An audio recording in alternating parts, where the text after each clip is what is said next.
પ્રભુ ઈસુનો આભાર માને ફરીને એકવાર આજના સુંદર દિવસને માટે કે ઈશ્વરે આજનો સુંદર સ્વાતંત્ર્ય દિવસ આપણા જીવનમાં આપ્યો.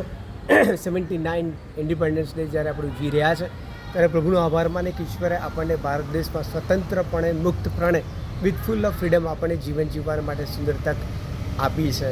પણ જો આપણે જોઈએ તો હજુ પણ ઘણા બધા લોકો ગુલામીમાં અને ઘણા બધા લોકો હજુ પણ બંધનોમાં જીવી રહ્યા છે અને એ બંધનો પાપના છે, એ બંધનો બીમારીના છે, એ બંધનો વ્યસનોના છે અને એ બંધનો એવી ખોટી આદતોના છે કે જેના કારણે મનુષ્યના જીવનનું પતન થતું જાય છે.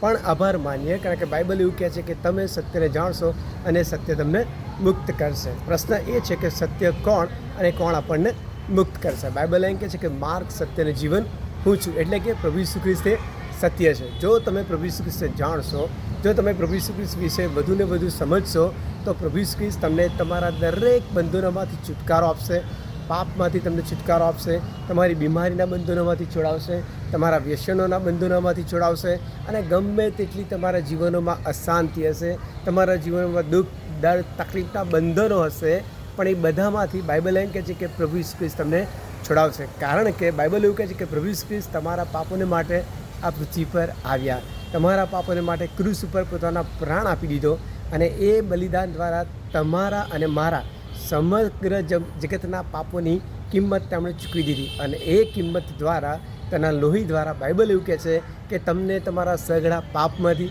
તમારી સઘળી બીમારીમાંથી, સઘળા રોગોમાંથી, સઘળા શ્રાપમાંથી, શૈતાનના બંધનોમાંથી પ્રભુ ઈસુ ખ્રિસ્તે તમને છોડાવ્યા છે. માટે જ ફરીને એકવાર યોહાનની લખેલી સુવાર્તામાં 8મા અધ્યાયમાં બાઇબલ કહે છે તમે સત્યને જાણશો અને સત્ય તમને મુક્ત કરશે. તો આજે આપણી પાસે સમય છે કે જ્યારે આપણે સ્વતંત્ર પર્વ દિવસ ઉજવી રહ્યા છે ત્યારે જો તમે હજુ કોઈ પણ જાતના બંધનમાં છો, તમારા જીવનમાં અશાંતિનું બંધન છે, પાપનું બંધન છે, શ્રાપનું બંધન છે, બીમારીનું બંધન છે, કોઈ પણ બંધન છે, તો બાઇબલે કહે છે કે પ્રભુ ઈસુની પાસે આવો, પ્રભુ ઈસુની પાસે આવો, પ્રભુ ઈસુને જાણો અને ઈશ્વર આ સઘળા બંધનોમાંથી, સઘળા ગુલામીમાંથી તમને સાચી આઝાદી આપશે અને તમને નવું જીવન આપશે. પ્રભુને જાણો અને નવી આઝાદીનો અનુભવ કરો.